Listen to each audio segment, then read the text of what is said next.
All right. So a while ago, we looked at credit cards. All right. So we looked at how you can find the finance charge on a credit card. And we said to find the finance charge, you have to, first of all, change the APR to a decimal, divide that by 12, and multiply it by the carryover balance, and that gives you the finance charge. Okay. We also looked at how you can find the minimum payment. Is that okay?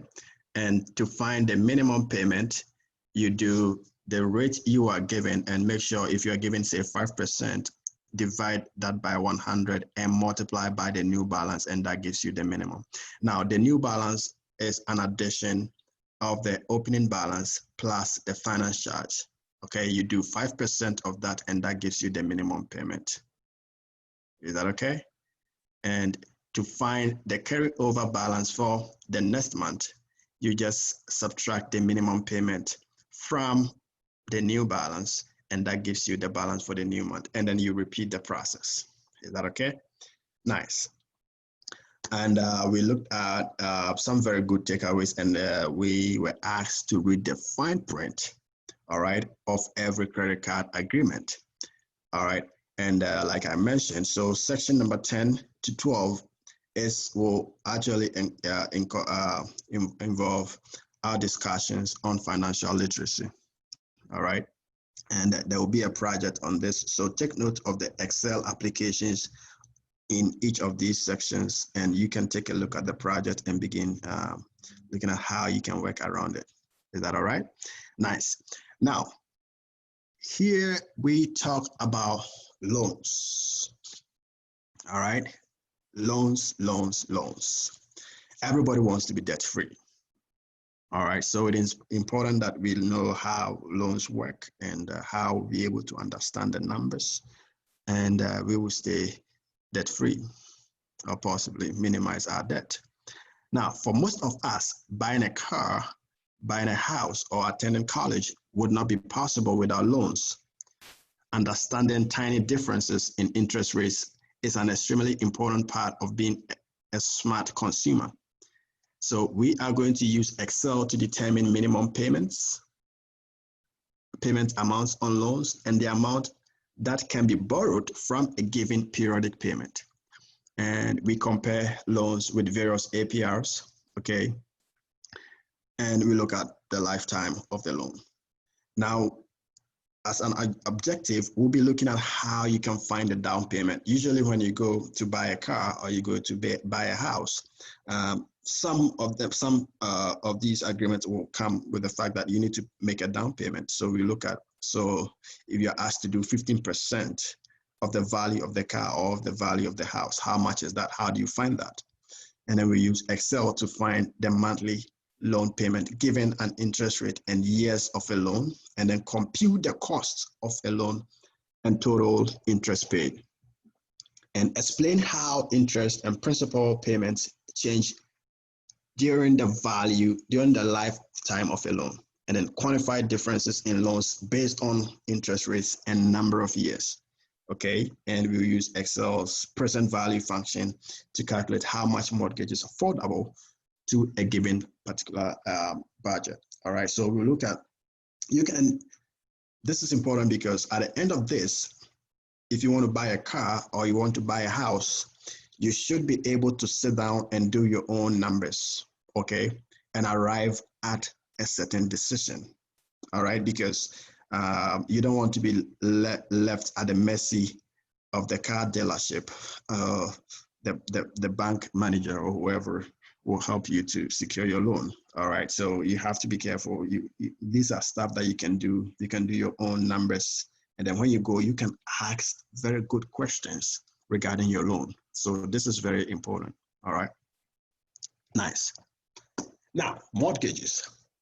Now, in earlier section, we saw how earning interest can help increase the balance on the savings account. Now, unfortunately, saving enough to pay cash for a large investment like home, a car, or an education is unrealistic. Not many of us will be able to buy a home or a car cash down, or be able to pay our fees, okay, out of pocket. Now, for most people, purchasing a home requires taking out a mortgage. A mortgage is an agreement between a lender, usually a bank, and a borrower to make a large purchase over a long period of time. If the borrower repays the loan plus interest to the lender over the specific period of time, the borrower will own the property in full. So if you are able to pay however much you have to pay for the house over the period, you own the house in full, right? However, if the borrower defaults on the loan by not making the promised payments, the bank may foreclose and take ownership of the property. So you may have heard about repossession or repossession. So, for instance, if you take a car loan and you default in payment, okay, based on the agreement, the number of defaults that you have, and you're not able to communicate that with your lender, okay, they may come for the car before you are aware. You get up one morning, you wake, and you check your car park, and you will not find your car. And that's the name for a house. So if you have a mortgage and you don't pay the mortgage monthly, okay, you default in payments, the bank can come in to foreclose and take ownership of the property. That means you have to move out of the house that you intended to own to an apartment or wherever you may find appropriate. Now, mortgage values depend on the cost of the home as well as the amount of the down payment. Now, housing prices vary widely based on geographic area, according to Zillow.com. So Zillow.com is a popular website where you can look for houses to buy. So the location of the house is very, very important. So for instance, the median price of a home in Indiana was approximately $114,300, whereas the median price of a home in California was approximately $425,000. So when it comes to property or mortgage, the realtors will tell you it's location, location, location. All right, so the location determines the price of the home. Okay, sweet.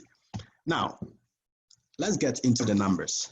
So one of the biggest purchases anyone will ever make is a home. Now, let's consider what impact different interest rates have on the cost of a home with $100,000 mortgage paid over the span of 30 years.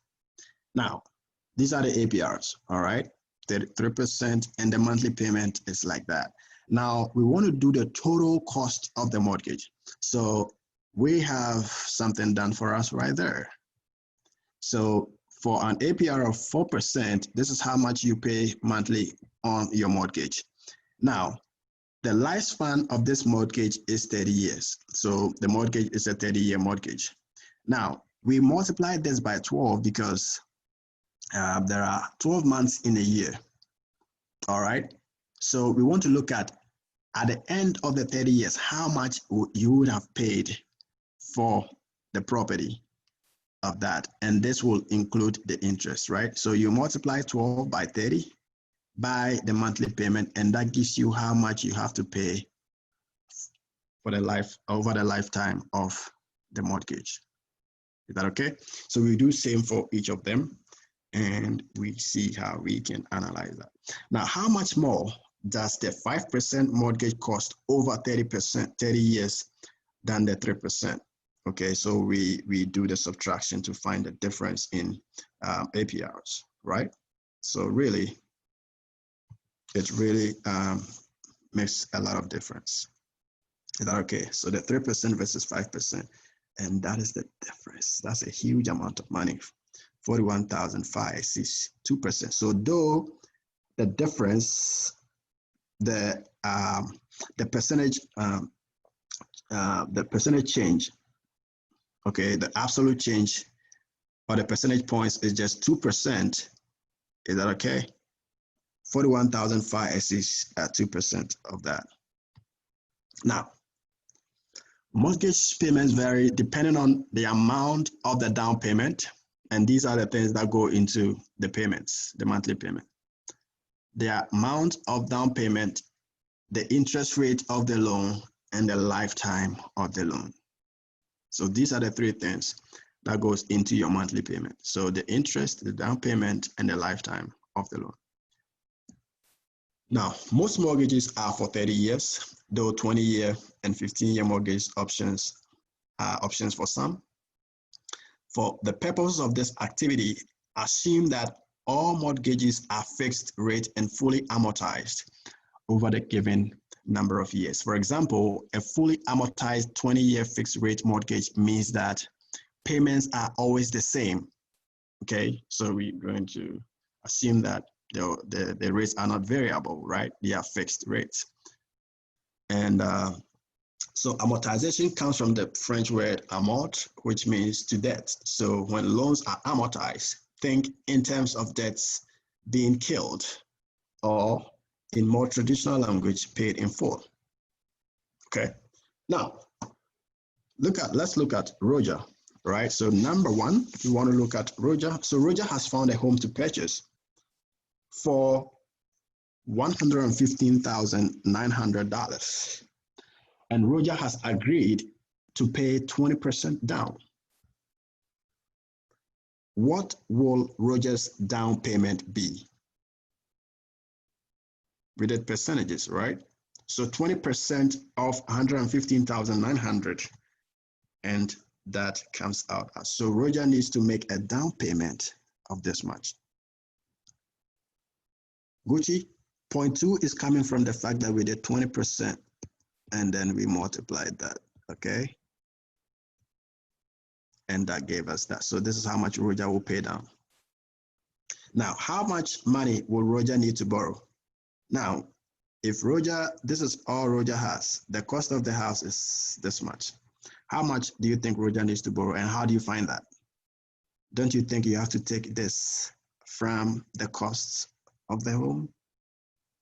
So if you take that out, this is how much Roger needs to borrow from the bank. Does this make sense? Okay. Now, and to do this, we are going to use Excel. All right, we're going to use Excel to do this. So determine mortgage payment and interest with Excel. And you don't have to memorize this, you know. So really, we are going to show you how you can use Excel to do that. Now, to determine the payment or monthly payment, this is what you have to put in Excel: equal sign PMT, and PMT stands for what? Payment. The monthly interest rate, number of payments, and then the amount of mortgage. So here, for Roger's mortgage, what is the monthly interest rate? Now, this is it, right? So this is the APR. So to find the monthly interest rate, we have to divide that by 12. And first of all, we have to change 3.75% to a decimal, and that is the monthly interest rate. Now, what would the number of payments be for his mortgage? Because Roger's mortgage is for 20 years. He has to do 240 payments in all. So we do 20, okay? That's the number of years multiplied by 12. And he has to do 240 payments, single payments to pay off the mortgage. So for Roger's payment, we need to put this. This is what we need to put in Excel. And Excel will give us the PMT, the monthly payment. And I'm going to show you how you can do that. So you can open Excel, and let's do this together to check if really we will get this. Okay. So I'm going to share an Excel sheet with you, and then we look at how we can find that. So I have an Excel sheet opened right here. So we are going to put this function in Excel.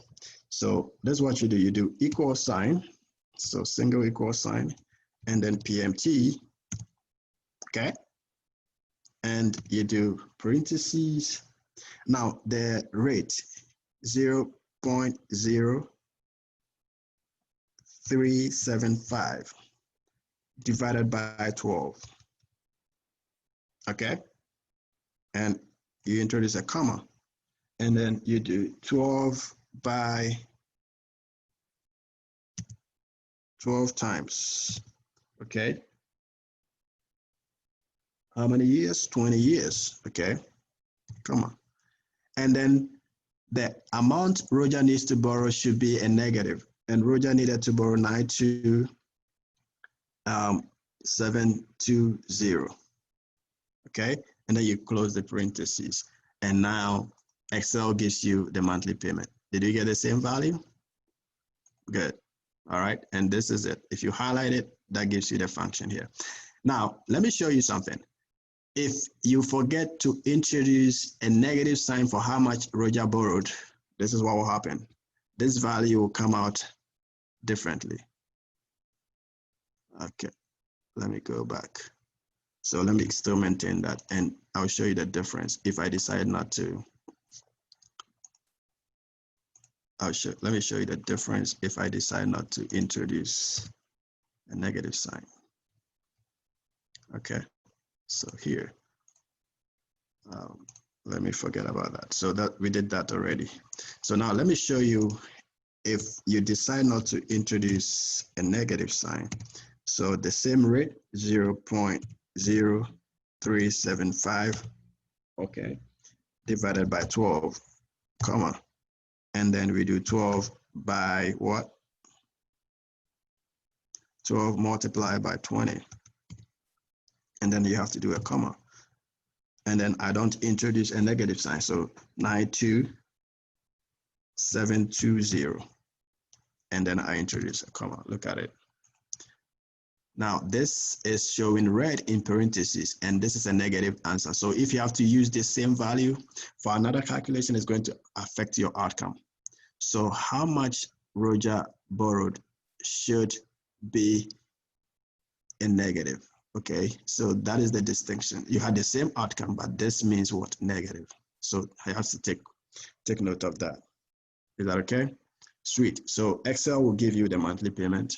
Okay, and make sure you're going by this protocol, and I'll show you more of that. All right, nice. So let's go back to our slide and look at the discussions. Keep the discussions going. And we had that, right? Nice. Now, right there. So like I said, the amount of mortgage should be entered in Excel as a negative number since that amount is being borrowed. Okay, sweet. All right, so now, by way of comparison, median rental rates for 2 bedrooms in Indiana ranges from $600 to $1,200 per month, depending on location. Location. Now, notice mortgage payment for the median cost of any home in Indiana is less than the lowest median rental price. All right, now, using Roger's monthly payment of that, we want to answer the following questions. How much would Roger pay in mortgage payments over 20 years of the loan? How do you find that? So monthly, he pays 549.73. So for 20 years, how much is Roger going to commit towards the loan? So you have to do the 12 months in a year multiplied by the 20 years by the monthly payment. And over the lifetime of the loan, this is how much Roger will need to pay. Now, how much of this do you think will go into interest? Do you still remember the value of the home? So we have to take how much Roger borrowed, okay, from this amount. And this gives you the interest Roger needs to pay over the lifetime of the loan. Now, what's the ratio of what Roger pays in interest to the total mortgage amount? And it's about 30% of interest, okay, for the 30 years, okay. Now, that's a lot of interest, right? Each payment consists of interest as well as the principal, but only the principal part reduces the balance of the loan. Now, what if Roger borrowed 92,720 for 1 month with an APR of 3.75. How much interest would he owe for that month? So we want to look at how much interest Roger was going to pay if he borrowed that for a month at the same rate. So this should have been the interest. This is actually the interest every month. Okay. Now, remember that Roger's monthly mortgage payment is the same each month. How much of Roger's payment in the first month actually go towards reducing the balance on his loan? So we want to see how much goes into reducing the balance on his loan. So now we will take his monthly interest from how much he pays every month, and this actually goes to reducing the value of the loan. So this is his interest. So really he's paying that, but this goes into interest and this goes to reduce the balance on the loan. So not all the amount you pay in the month for a mortgage goes into reducing your balance. Some will go into your interest payment. Is that okay? And this for Roger, this is how much goes into reducing his balance. Now, what will Roger's loan balance be the start of month 2? So now, how much that went into reducing the balance, we take that out, and his outstanding balance for month 2 is that. Now, will he owe as much interest in the next month? Why or why not? No, because the balance decreases. Is that okay? So he won't owe as much interest. Is that okay? So we are applying the same rate on a lower amount, so it wouldn't be the same. Now, so we already looked at the individual what do you call it, months. So now we're going to put this on the table. Remember, it's fixed. So this is how much he pays every month if he decides to pay. So we look at how much it is decreased by all the time and by the 4th month and all that. So look at the difference, really. The interest, isn't it interesting? Look at it. The interest for the 1st month, the 2nd month, 3rd month, and 4th month. Very little difference, right? And look at it. He only decreases his loan amount by just some minute amount. Okay. All right. So now we know how to find down payments, okay, and how we can find the monthly payment as well using Excel. Now, how does this apply to you? Okay, subsidized and unsubsidized. Sorry, unsubsidized loan. Okay, that's a mouthful for me. All right, so here we look at car loans. Excel's PMT function can also be used to determine the payment amount for other types of loans. So like we use PMT to find the monthly mortgage payment for Roger, we can still use the same thing to we can use the same thing to do for a car loan. So here we talk about Andrea. So Andrea's car has broken down for the 3rd time this month, and she has decided to buy a different car. Her dream car is a 2016 Chevy Camaro, which costs $38,000. She has a $4,000 down payment saved, and the bank is offering 3% APR on 60-month loans for new cars. Now, how much will Andrea need to borrow to buy the Camaro? So Andrea has a $4,000 saved, right? So how much does she need to borrow? We only have to take her down payment from the value of the car, right? So Andrea needs to borrow $34,000. Now, what would Andrea need to type in Excel to figure her monthly payment? So typically in an exam situation, I'm not going to let you use Excel. I'll ask you what should be put in Excel, all right, to figure out the monthly payment. So it has to be what? Equal sign PMT, and then the rate is 3%, so 0.03 divided by 12, 60, and then minus how much Andrea borrows. And Excel will generate that as the monthly interest. Now, what would the total of Andrea's payment be over the lifetime of the loan? Now, over the lifetime of the car loan, now this is the car is for what, 60 months. The loan is for 60 months. So this is how much Andrea will need to pay every month. So we just have to multiply the monthly payment by the number of months she has to pay for the car. And now that is how much Andrea will commit to the car over the lifetime of the loan. Now, how much will Andrea pay in interest over the lifetime of the loan?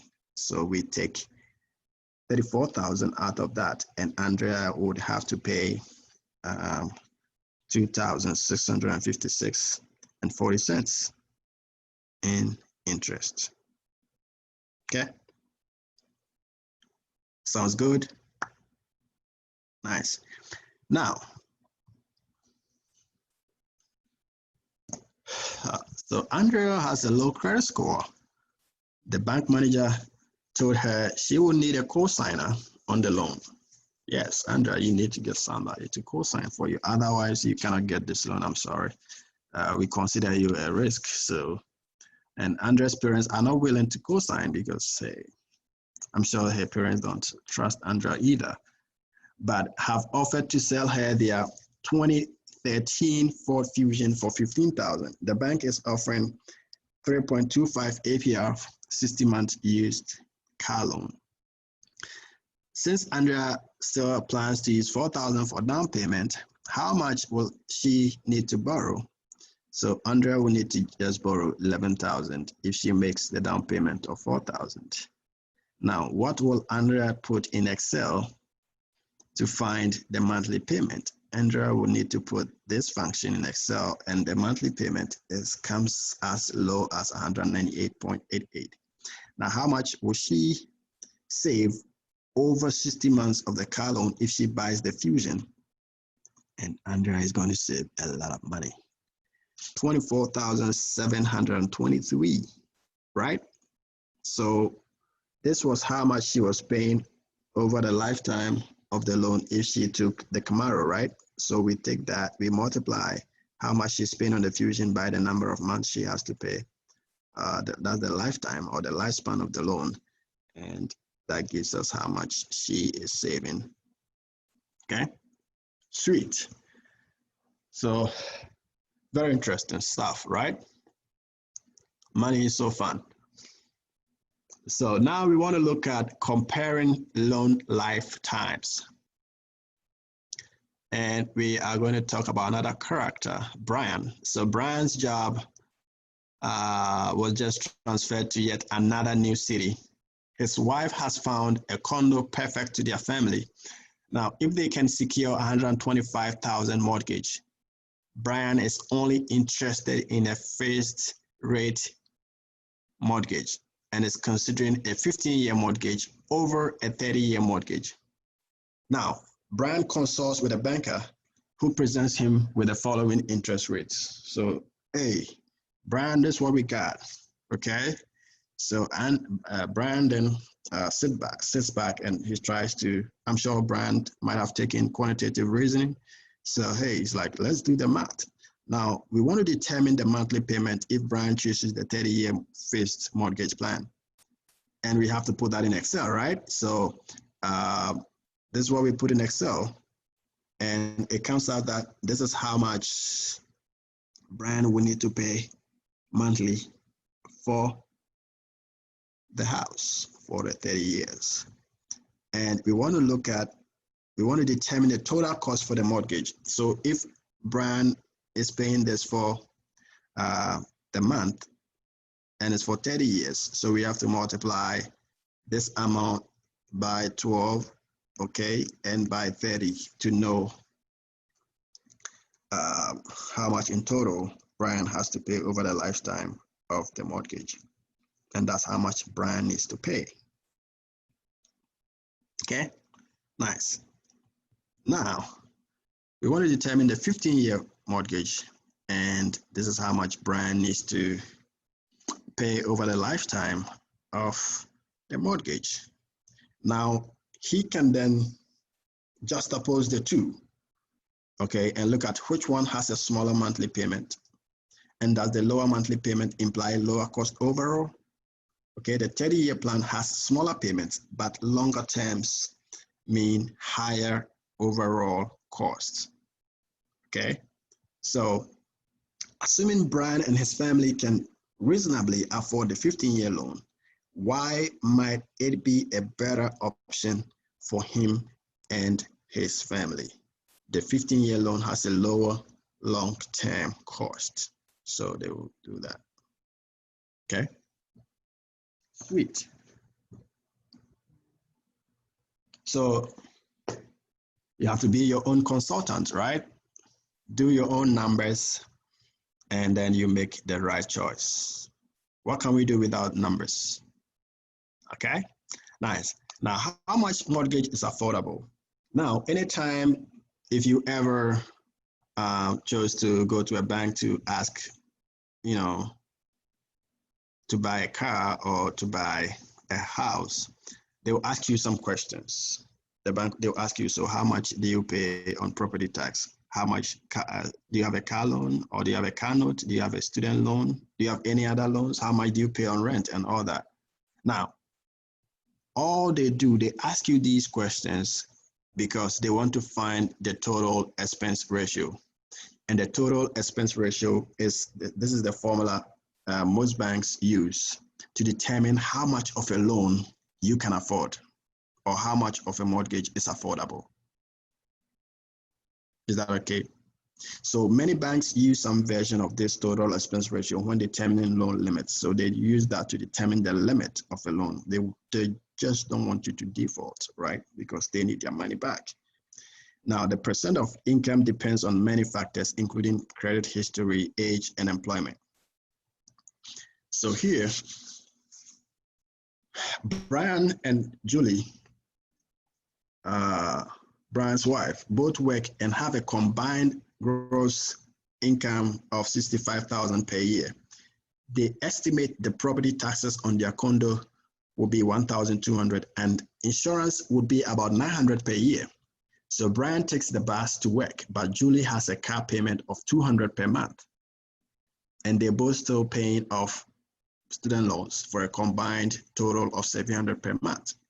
Find out how much of a monthly mortgage Brian and Julie can afford. And we have to use this guy, very powerful formula to determine how much of a mortgage they can afford. So here we have to do 36% of the borrower's monthly gross income. Okay, so here we did 36%, and we had to divide the monthly, this is for the year, right? So we had to do 65,000 over 12, and that gave us this much. And then we take away the 1,200, okay, which is what? The property taxes, because it says monthly housing expenses, plus $900, okay, which is the insurance on that. And because this is monthly, we have to divide everything here by 12. Is that okay? Now we look at the loans they have. Now they have a car payment. Julie has a car payment, and then the student loan is $700. We put that together, and the bank is able to estimate that this is how much of a mortgage they can afford. Now they can make a choice based on this calculation. Is that okay? So here, can Brian and the family know? But 875 is less than 893.6, but they might consider it since it's so close. All right, so they will do that. And that is a very good, important formula. So note that formula carefully. And the monthly, the expense ratio, let me go back to it. Okay, we call it the total expense ratio. Very important, very significant. You will need that for your project. Okay. Now, I want to introduce to you another Excel function, which we call the PV, or the present value function. Now, let's assume that Brian and Julie chose the 30-year fixed rate mortgage at 4.25%. We now know that Brian and Julie can afford a monthly mortgage of $875. That's what we know they can afford, right? Now, Excel uses this information in what is called present value, okay, function to calculate the mortgage value their monthly mortgage would finance. So Excel's PV function operates like the PMT function, okay? And we will just do that. So here, for Brian and Julie, we will type this into Excel, and Excel will generate that. So this is how much of a mortgage they can afford. So the total expense ratio is used to find how much monthly payment, right? And this estimates how much of a mortgage one can afford. So let me differentiate between PMT and PV. PMT is used to find the monthly payment, and PV is used to estimate how much of a mortgage you can afford, knowing the monthly payment. Okay? Yes. And that is it. So now if we decided to do this in Excel like we already did, so let me go and show you Excel again where I use the PV. So for Brian and Julie, equal sign PV parentheses, okay, 0.0425, and then don't forget that to divide that by 12, okay?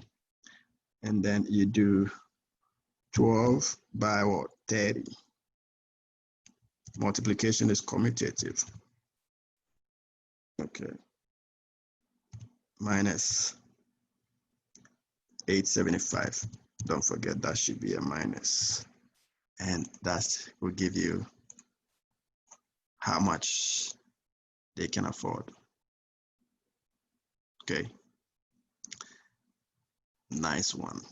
So now let's go back to our slide and finish up our discussions. Okay, so now we've built the building blocks here. So now we can go a little faster. So determine how much Brian and Julie can afford if they choose the 15-year mortgage. That is that using the PV, and how much will they pay in interest over the 15-year mortgage? Okay, so we just have to do that. 12 by 15 by 875, and then we subtract that. Is that okay? And that gives us the interest over the period. Now we look at the 30-year mortgage, and that is the interest as well. Okay, so now looking at that, they can make a choice.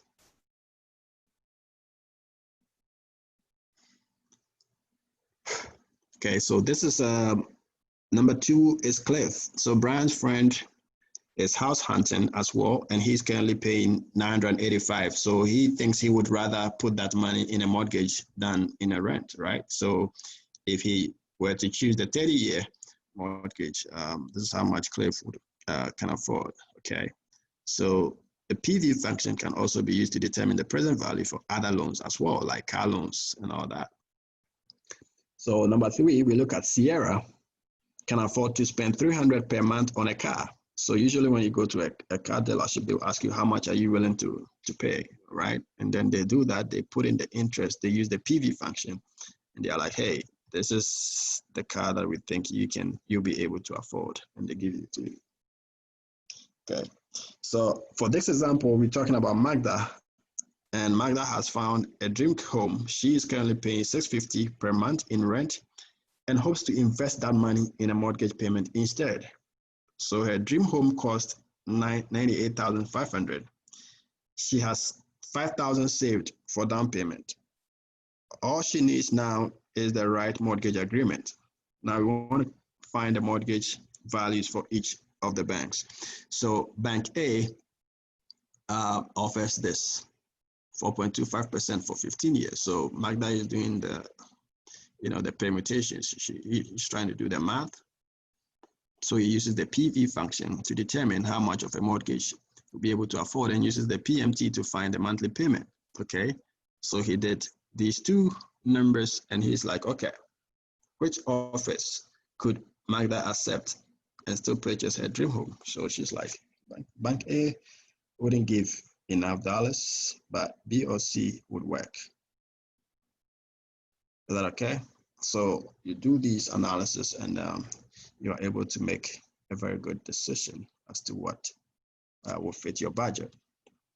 Okay, nice. All right, now another person. So Donna is purchasing a home listed at 140,000. She had a 20-year loan secured with an APR of that. Now, if the bank requires 15% down payment, 15% down will be 21,000. How much would Magda need to borrow? Donna need to borrow? And then we want to find a monthly mortgage payment and how much will he pay over the lifetime of the loan and how much interest over the lifetime of the loan. Okay, so you take that. You take how much Magda will borrow from this amount, and that gives you the interest over the period. Okay. So here we explore and we look at mortgage as a percentage of income, and then we look at some various countries. Okay.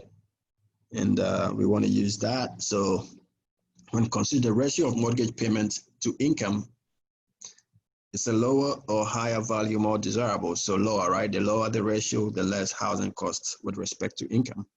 And so how does the United States compare to other countries in this graph? And we realize that the US has a lower rate, okay? And for Ukraine, it's absolutely insane. They have the tallest graph right there, and approximately 390%, okay? And we do further analysis on these numbers, and these are the answers to that, okay? Now we get to the practice, and try your hands on these practice problems, and as I display them. So Camila has finally found a house she adores. The cost of the home is $210,000, which she intends to purchase on a 30-year fixed mortgage. Blinded by her adoration for the property, she agrees to pay 5.5% interest rate. Okay, now if this particular bank only requires 15% down, what will Camila's down payment be?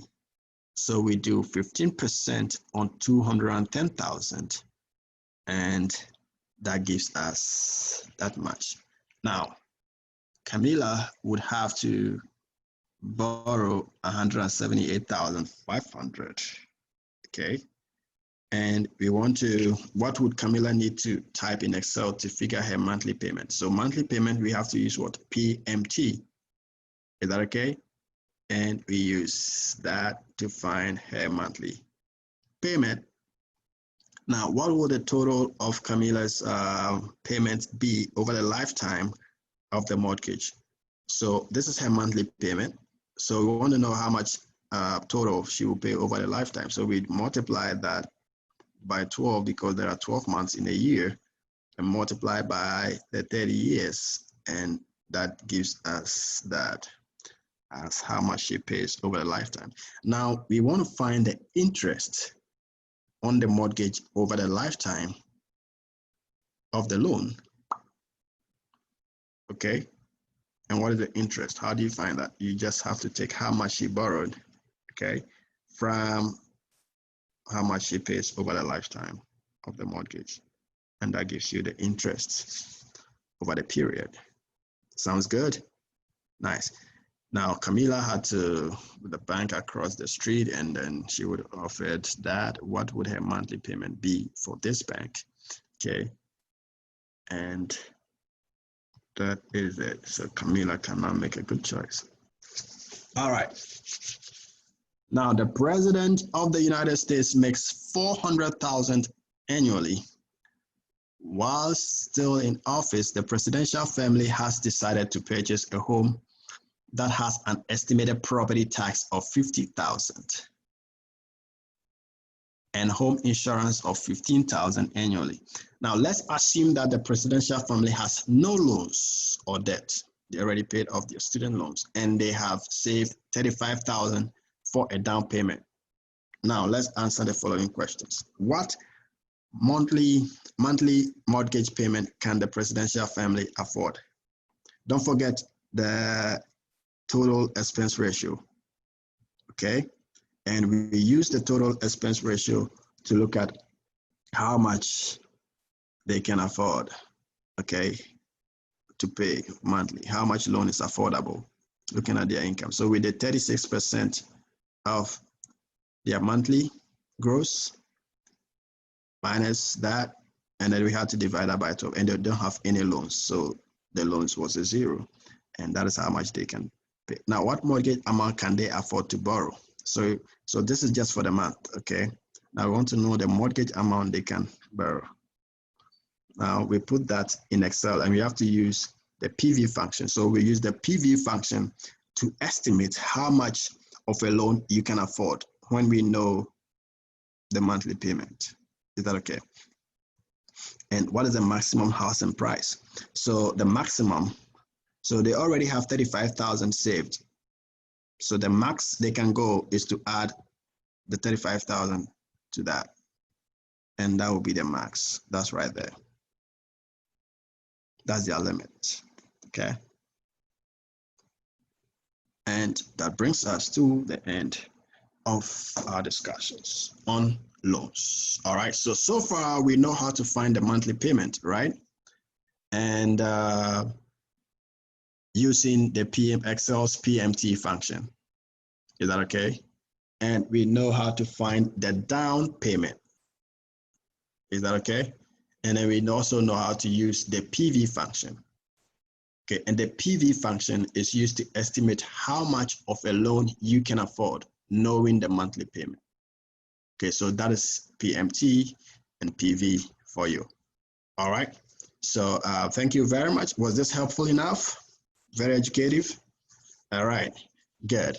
So thank you very much for your time, and I will see you soon to discuss retirement and savings plans in our next discussions. All right, so I'll see you and have a good day, guys. Bye.